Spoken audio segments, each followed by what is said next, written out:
Good evening dear students. आज जो हम समझने जा रहे हैं वो है पेज नंबर 3.10 पर अपन communication of offer and acceptance. आप साइड में लिखें डी। जब मैं डी लिखवाता हूं मतलब समझ जाओ इस पॉइंट में डाउट आएगा ही सही, इसलिए इसका तो वीडियो बनाना बहुत जरूरी था, क्योंकि वीडियो बना हुआ रहेगा तो आप कभी भी रिपीट कर पाएंगे। तो हमने पढ़ लिया ऑफर कैसे कैसे होगा, एक्सेप्टेंस कैसे कैसे होगा, वो सब दोनों बात पढ़ ली, लेकिन इनका कम्युनिकेशन मस्ट है। अगर कम्युनिकेशन नहीं होगा तो मैंने कहा पता कैसे चलेगा सामने वाले। तो कम्युनिकेशन देना और कम्युनिकेशन कंप्लीट होने में अंतर है। कम्युनिकेशन मैंने लेटर बना के रख लिया, मेरा तो हो गया कम्युनिकेशन, लेकिन जब तक सामने वालों को पता नहीं लगेगा तब तक आप कम्युनिकेटेड टू दैट पर्सन कैसे बोल सकते हो। तो यहां पर दो बात, एक तो ऑफर का कम्युनिकेशन होता है और एक एक्सेप्टेंस का। ऑफर का कम्युनिकेशन बड़ी अच्छी एक ही लाइन लिखी हुई है और बहुत इजी है और वो याद रखना है।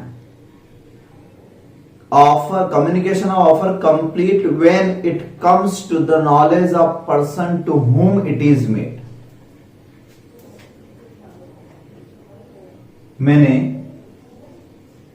यानी मिस्टर एक्स ये ऑफरर है, इन्होंने ऑफर दिया, 2 अगस्त के दिन, ठीक है। मिस्टर एक्स ऑफर दिया इन्होंने 2 अगस्त को, है ना। इन्होंने लेटर बनाया या ईमेल किया या जो भी किया, जिस तरीके से भी 2 अगस्त को इन्होंने put into transmission. Put into transmission का मतलब होता है पोस्ट ऑफिस में लेटर डाल दिया, स्पीड पोस्ट से या कोरियर वाले को दे दिया। और जनरली ये जो रूल मैं बता रहा हूं ये खास तौर से लेटर वाले केस में ज्यादा आएंगे, क्योंकि आजकल इतना फास्ट कम्युनिकेशन हो गया है कि मोबाइल पर तो इंस्टेंट अभी की अभी कम्युनिकेट हो जाएगा। आप बोलोगे उसको सुना जाएगा। तो comes to the knowledge of that person, उसके नॉलेज में तुरंत आ गया, इसमें कोई गैप लग रही है। और नेटवर्क खराब होगा तो कम्युनिकेट होगा ही नहीं, और कम्युनिकेट नहीं होगा तो वो खुद ही बोल देगा ऐसा आवाज नहीं आ रही, तो क्लियर हो जाएगी बात कि अभी कम्युनिकेट हुआ ही, तो वहां तो तुरंत पता लग जाता है। मेल में भी आपने देखा होगा, मेल भी डिलीवर्ड होने में टाइम नहीं लगता है, व्हाट्सएप मैसेज भी डिलीवर्ड होने में टाइम नहीं लगता। तो ये जो मैं सिखा रहा हूं खास तौर से आपको पोस्ट ऑफिस या कोरियर, यानी जहां पर आप लेटर डालते किसी और दिन है, मिलता किसी और दिन है, उन दिनों की बात करें तो उस टाइम गैप का क्या करें। तो आपने ऑफर लेटर 2 अगस्त को डाला, मिस्टर वाई को ऑफर लेटर रिसीव्ड हुआ 4 अगस्त को। कब हुआ? 4 अगस्त को, तब रिसीव्ड हुआ हमको। तो कंप्लीट कब माने? कम्युनिकेशन ऑफ ऑफर कंप्लीटेड 2 अगस्त को माने या 4 को माने? तो आपको एक ही लाइन याद रखना है, when comes to the knowledge of that person to whom it is made. जिसको हम देना चाहते थे उसके नॉलेज में जिस दिन आए उस दिन हम कहेंगे that offer communicated to that person. So offer communicated to that person on 4th August when he received offer letter. तो कम्युनिकेशन स्टार्ट यहां हो गया था, लेकिन हम स्टार्ट की बात नहीं कर रहे, लॉ स्टार्ट के बारे में नहीं बोल रहे थे, बोल रहे कंप्लीट कब माने। तो आपको एक ही लाइन याद, ठीक, कोई दो कंफ्यूजन नहीं, कोई झंझट नहीं, बहुत इजी। ये जो नीचे इतना बड़ा एग्जांपल की जगह छोड़ी है मैंने, ये ऑफर के लिए नहीं, ऑफर तो बहुत इजी है। कम्युनिकेशन ऑफ एक्सेप्टेंस, अब ये एक्सेप्ट करेंगे उसको, तो अभी उस खाली जगह में अभी कुछ नहीं लिखना है, पूरा डायग्राम हो जाना तो फिर लिखना। अब वाई उसको एक्सेप्ट करेगा, acceptance letter put into transmission. Put into transmission का मतलब है पोस्ट ऑफिस या कोरियर वालों को हैंड ओवर कर दिया, वो रिसीव बना के देते हैं ना वो लोग, तो पुट इनटू ट्रांसमिशन, आपकी जवाबदारी खत्म। और ये काम आपने किया पुट इनटू ट्रांसमिशन 4 तारीख को या 7 अगस्त के दिन किया। तो acceptance letter put into transmission on 7th August, 7 अगस्त को पुट किया, ठीक। वहां कब मिला? तो उसको मिला ये 10 अगस्त के दिन, ठीक है। Acceptance letter acceptance letter received by X on 10th August, 10 अगस्त के दिन रिसीव हुआ उसको। ठीक है। और ऑफर प्लस एक्सेप्टेंस जनरली क्या कहते हैं, बाइंडिंग एग्रीमेंट। बाइंडिंग बोलता हूं इसका मतलब कि दोनों बाइंड, यानी वो ऑफरर ने जो ऑफर किया उसको देना पड़ेगा और एक्सेप्टेंस ने जो एक्सेप्ट किया उसको करना पड़ेगा। उसने जमीन देने की बात की, इसने पैसा देने की बात की, तो उसको जमीन देना पड़ेगा, इसको पैसा देना पड़ेगा, बाइंडिंग हो जाएगा। Offer plus acceptance generally becomes binding contract. Consideration हो गई सही, फ्री कंसेंट होगी सही, नहीं होगी तो लिखेंगे, पर जनरल रूल तो ये है ना, बेसिक तो ये है। तो अगर मैं इस ऑफर को एक्सेप्टेड मान लेता हूं तो इसका मतलब ये तो बाइंडिंग हो गया। बाइंडिंग हो गया तो फिर अब तो कॉन्ट्रैक्ट परफॉर्म करना ही पड़ेगा, और नहीं गया तो सामने वाला केस लगा देगा। ब्रीच ऑफ कॉन्ट्रैक्ट, कॉन्ट्रैक्ट तोड़ना हो जाएगा, केस लगा देगा। तो व्हेन एक्सेप्टेंस कंप्लीटेड, अब हम ये मानते हैं ऑफर का तो एक ही रूल है, एक्सेप्टेंस कब माने, 7 तारीख को एक्सेप्टेंस हो गई या 10 तारीख को एक्सेप्टेंस हो। आप बोलोगे सर सीधी सी बात है 10 तारीख को है, क्योंकि इसने 7 को लेटर पोस्ट किया था, मिला तो 10 को ना, तो एक्सेप्टेंस तो 10 को ही। नहीं, ऐसा नहीं, बस यही तो कंफ्यूजन, इतना इजी होता तो मैं भी आपको एक लाइन बता के आगे बढ़ जाता। मैं क्यों बोल रहा हूं डी क्यों लिखवाया, इसलिए लिखवाया, सुनना आप जरा। यहीं पर मेन डाउट आता है। Communication of acceptance is against the proposer offerer when it is put in the course of transmission to him so as to be out of power of the acceptor to withdraw the same. Put into transmission. तो acceptor जब इसको put into transmission करता है, जैसे मैं courier वाले को या पोस्टर्स को दे के आता हूं, इसके पावर से बाहर हो गया, अब वो पोस्टर्स वाले के पावर में चला गया, वो जो करना जहां पहुंचाना पहुंचाना। तो व्हेन पुट इनटू ट्रांसमिशन, यहां कंप्लीट होना मान रहे हैं, तो offer communication of acceptance completed, complete हो रहा है एस अगेंस्ट द प्रपोजर। तो S against the proposer, proposer कौन था, वो ऑफरर, वो था ना, ये था ऑफरर।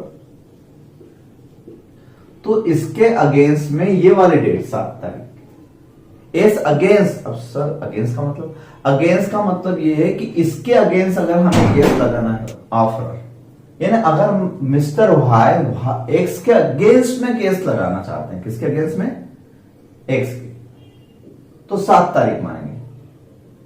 सर एक और तरीके समझाऊं, एक और तरीके समझाता हूं आपको।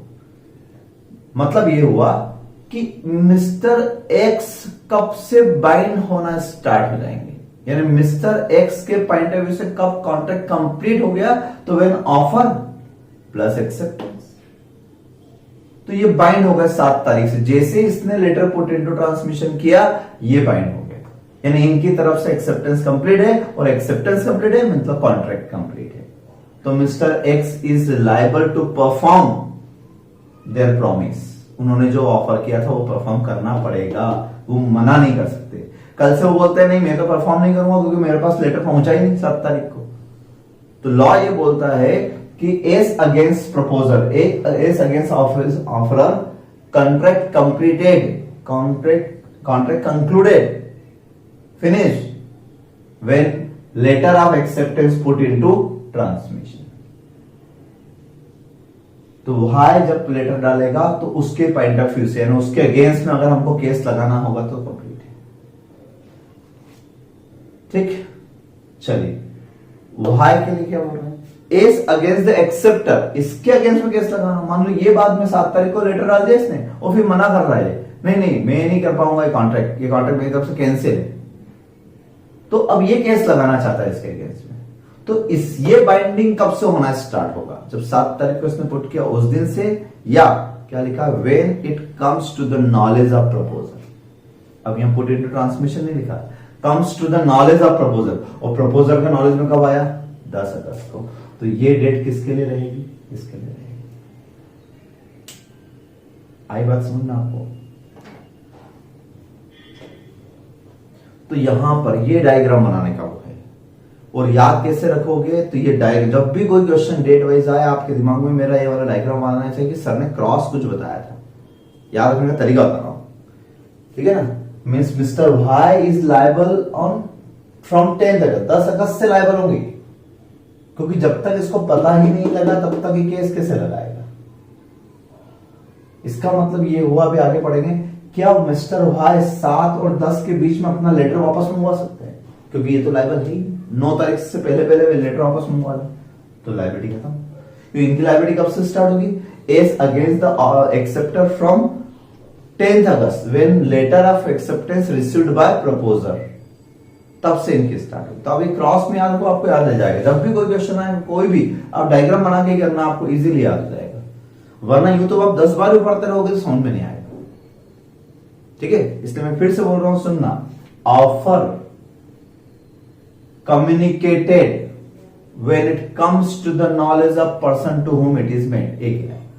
तो ऑफर में तो बिल्कुल क्लियर, 4 तारीख को ऑफर का कम्युनिकेशन कंप्लीट हो गया। एक्सेप्टेंस, तो acceptance completed is against proposer when acceptance letter put into transmission by acceptor, this date is against proposer, means Mr. X is liable from 7th August.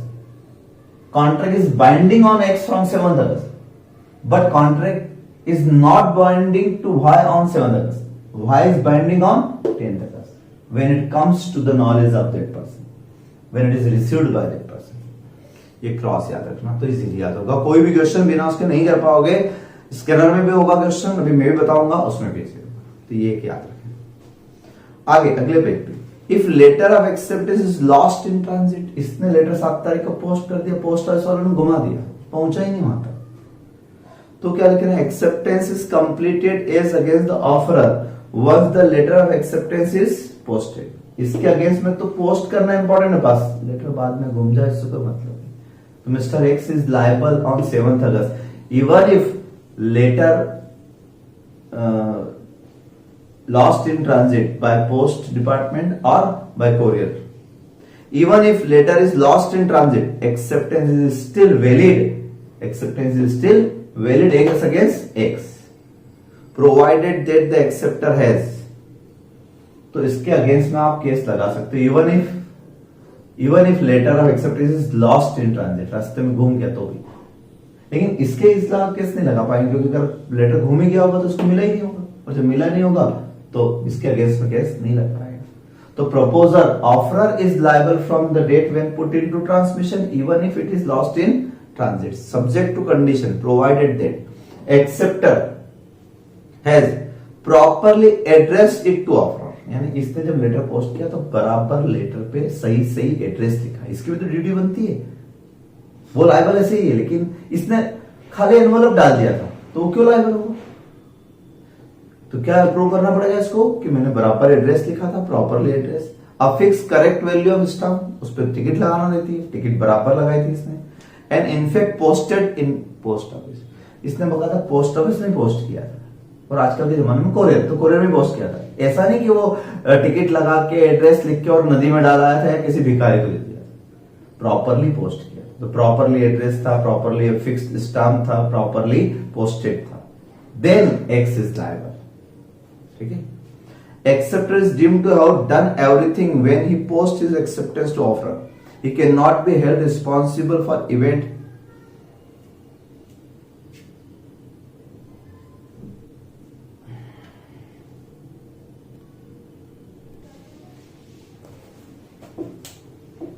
acceptor is deemed to have done everything when he posted his acceptance to the offerer.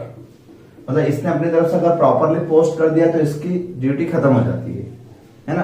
He can not be held responsible for event even which he has no control that is lost in transit. तो lost in transit पे इसका control थोड़ा ना है, इसलिए इसको liable नहीं ठहरा सकते। इसकी ड्यूटी सिर्फ कितनी है, प्रॉपरली पोस्ट करना, बस।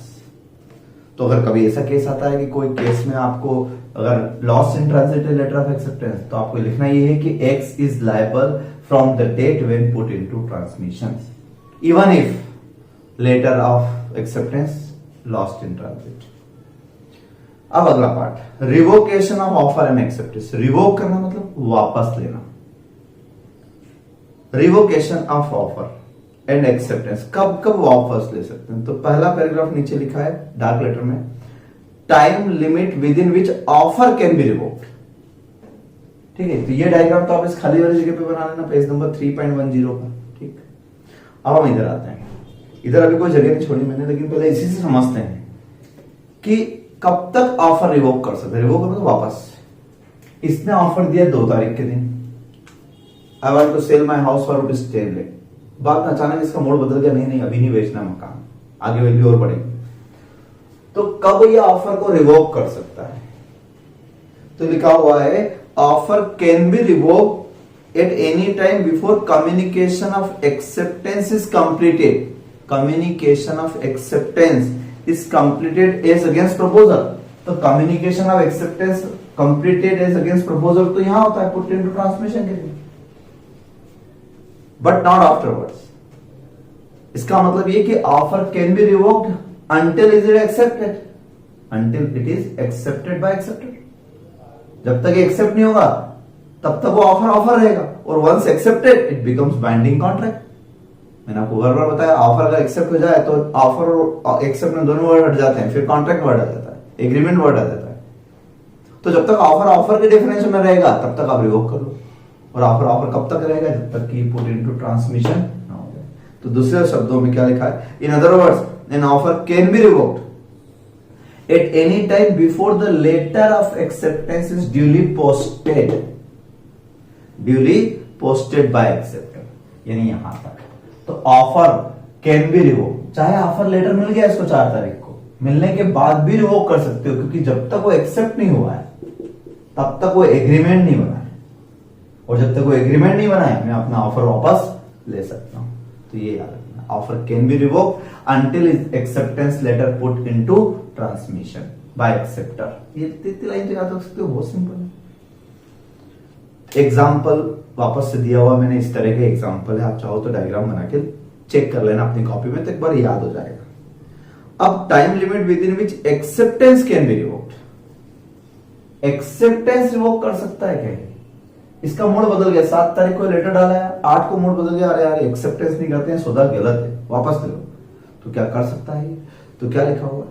N acceptance may be revoked at any time before communication of acceptance is completed as against the acceptor.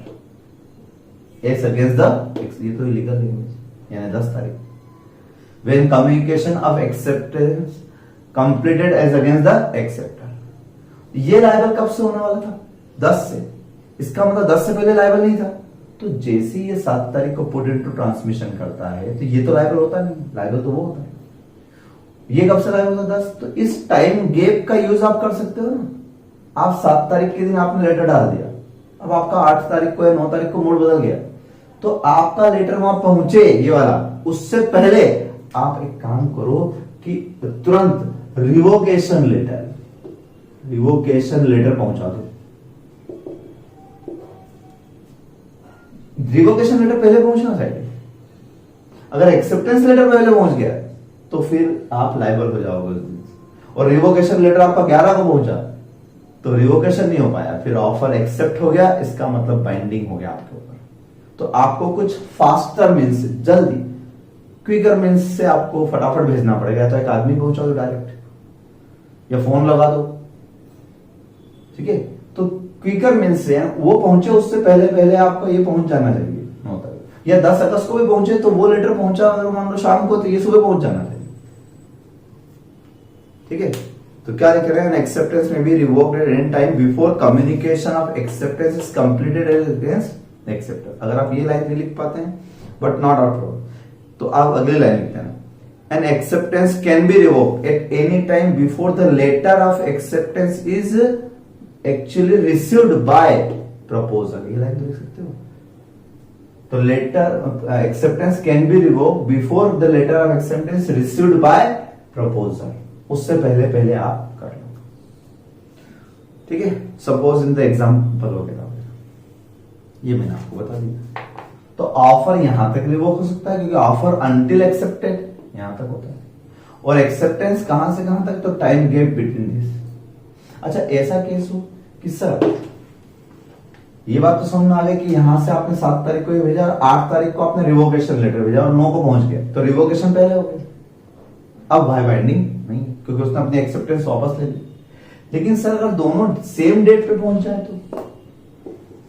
तो आपने कहा सर सुबह पहुंचा शाम को, मैं बोलता हूं दोनों सेम टाइम पे पहुंच जाए तो ये दोनों ही सेम, क्योंकि पोस्ट ऑफिस तो एक एरिया में एक ही बार जाता है ना दिन भर में। तो उसने पोस्ट ऑफिस ने 10 अगस्त में को दोनों लेटर एक साथ ले गया, वो 2 बजे दोनों लेटर एक साथ ले जाके उसकी लेटर बॉक्स में डाल दिए या एक्स को हैंड ओवर कर दिया, एक्स ने ले लिए।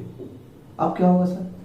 तो आपको एग्जाम में इस तरह से लिखना है कि which letter read by mister X first, पहले कौन सा लेटर पढ़ता है। अगर उसने एक्सेप्टेंस लेटर पढ़ लिया then offer accepted, it becomes binding on Y, no revocation possible. और अगर रिवोकेशन लेटर पहले पढ़ के लिया it means acceptance revoke, so Y is not liable. Sir ये प्रूव कैसे करेंगे? तो वाकई टिपिकल गेम और अपना कानून इंडिया का सबूत मांगता है। तो ये सबूत देना कि हमने कौन सा लेटर पढ़ा ये जान, ये सबूत दे। इसको बचना है ना तो ये सबूत दे, ठीक है ना, कि उसने हमारा लेटर ये वाला पहले पढ़ लिया था, इसको प्रूव करना पड़ेगा ना। वो तो बोल देगा मैंने पहले ये लेटर प्रूव कर दिया, तो आपको प्रूव करना पड़ेगा। आप कैसे करोगे अब आप जाने, तो बहुत मुश्किल है वाकई में। टिपिकल केस, ऐसे केस तो उलझते हैं फिर। या तो सीसीटीवी कैमरे कहीं से आपको मिल जाए और उस सीसीटीवी कैमरे जैसे होता है ना केबिन में कैमरे लगे होते हैं, तो आपका कौन सा लेटर पहले गया, या तो कैमरे की रिकॉर्डिंग आप तक पहुंच जाए कैसे तैसे, या पुलिस वालों को रिपोर्ट किया तो उसने देख ली कि पहले इसने ये वाला लेटर खोला था, तो रिवोकेशन पहले हो गया, तो फिर एक्सेप्टेंस कैसे। तो depends on fact and circumstance. But हमको ये याद रखना है 2 line, offer can be revoked until the acceptance letter put into transmission and acceptance can be revoked until the acceptance letter received by offer। बस इतनी सी है, बिल्कुल शॉर्ट एंड स्वीट। कम याद रखो लेकिन अच्छे से याद रखो, तो इस लाइन में ही आपकी बात पूरी हो जाएगी। कोई भी केस घुमाएंगे इस लाइन में आपका पूरा हो जाएगा। अब इस यूनिट का आखिरी पॉइंट, इस यूनिट का लास्ट पॉइंट। लेकिन ये लास्ट पॉइंट समझाने से पहले मैं चाहूंगा कि आप पहले ये वाला टॉपिक पूरा कर लें एक साथ, 2-2, क्योंकि इसमें वापस ऐसे डायग्राम फिर से आएगा। देखो मैंने इसमें जगह छोड़ दी तो कंफ्यूजन हो जाएगा। तो पहले एक डायग्राम से ये पूरा कंप्लीट करके रख लो, ठीक है। और मैं कुछ होमवर्क देता हूं आपको, वो होमवर्क कंप्लीट कर लो। फिर हम उन होमवर्क के डाउट्स प्लस या रिमेनिंग पार्ट करके और इस यूनिट को एंड करेंगे। होमवर्क ये है कि आप 3.13 पेज नंबर पे देखें, प्रैक्टिकल प्रॉब्लम्स नजर आ रही है।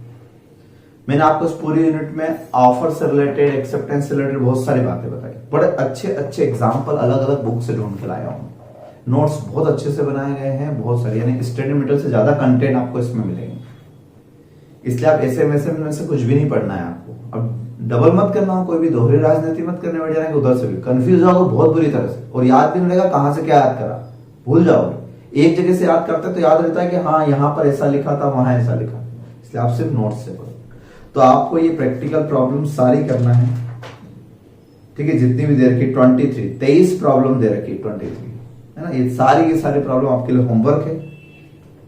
कल संडे है, हुआ तो मैं बेच बराबर लूंगा आपकी, क्योंकि अब छुट्टी नहीं करना है।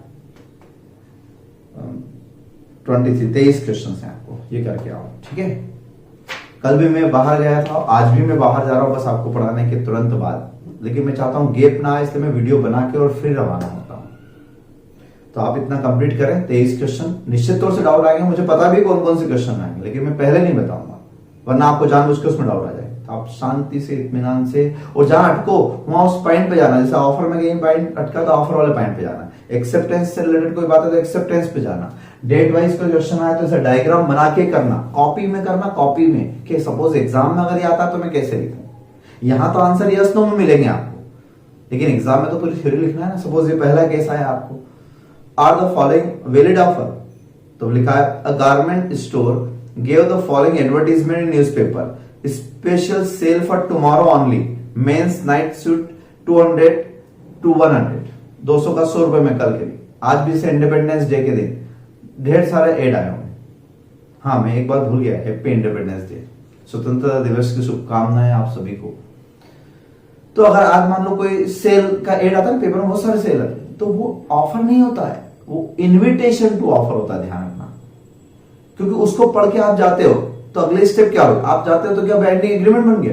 अगर वो ऑफर है और आप जाना दुकान में जाना मतलब एक्सेप्ट है, तो फिर तो बाइंडिंग होगी, यानी आपको वो चीज लेना पड़ेगी, तो क्या लेना पड़ती है? नहीं, वो इन्विटेशन टू ऑफर होता है, और फिर आप जाते हैं, आप पसंद करते हैं, आप बोलते हो ये वाली चीज, तो वो ऑफर होता है, और फिर वो अगर दे दे तो एक्सेप्टेंस। तो जितने भी पेपर में इस तरह के एड आते हैं, special sale, sale for tomorrow, है ना, रिड्यूस सेल, बहुत सारे आते हैं, आरबी जोन वगैरह, इन सबके, पाकिजा वगैरह सभी के आते हैं, तो ये सब इन्विटेशन टू ऑफर होते हैं। तो आपको इसकी थ्योरी इस तरह से लिखना है कि as per Indian contract act, invitation to offer is different from offer. If invitation to offer accepted, then it becomes offer, and if offer accepted, then it becomes binding contract. So the by advertisement of special sale, the customer go to the shop, it means they accept invitation, and when they enter into shop, they decide, they select one item, it is offer. And if a shopkeeper prepare bill and receive payment, then it is acceptance. Now it is binding contract. So the first step is invitation to offer. In the given case, it is not offer, it is only invitation to offer. ऐसे लिखना है आपको, इतनी बात मैंने लिखी, आप चाहो तो उसको रिपीट करके पहले कॉपी में लिख लेना एक आंसर जो मैंने बोला आपको, इस तरीके से आपको सारे लिखना है। टाइम लगे लगने दो, प्रैक्टिस हो गया, आप सुन लो, बी का भी ऐसे लिखना, सी का भी, डी का भी, जिसमें जो आ रहा है वैसे वैसे लिखते जाना।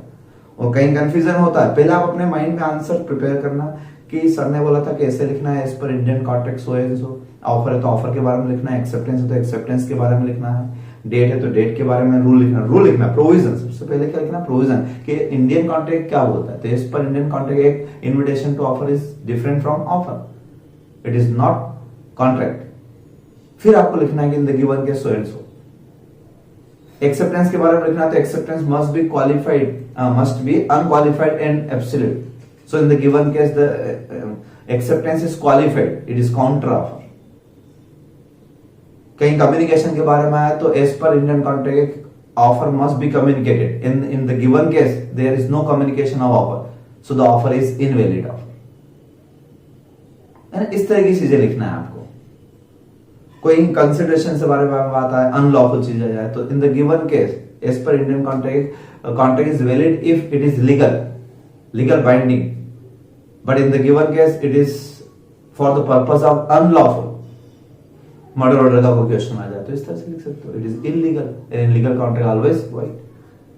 तो इस तरह से लिखना है आपको, बहुत बड़ा भी नहीं लिखना है लेकिन बहुत छोटा भी नहीं लिखना है। पहले प्रोविजन लिखना है फर्स्ट पैराग्राफ में इंडियन कॉन्ट्रैक्ट के बारे में, फिर सेकंड पैराग्राफ में आपको इस केस स्टडी पर वो पैराग्राफ कैसे फिट होता है वो लिखना है, और तीसरी लाइन में आप लास्ट में कंक्लूजन लिख सकते हो that the following offer is invalid offer, या following offer is offer, the following offer is invitation to offer.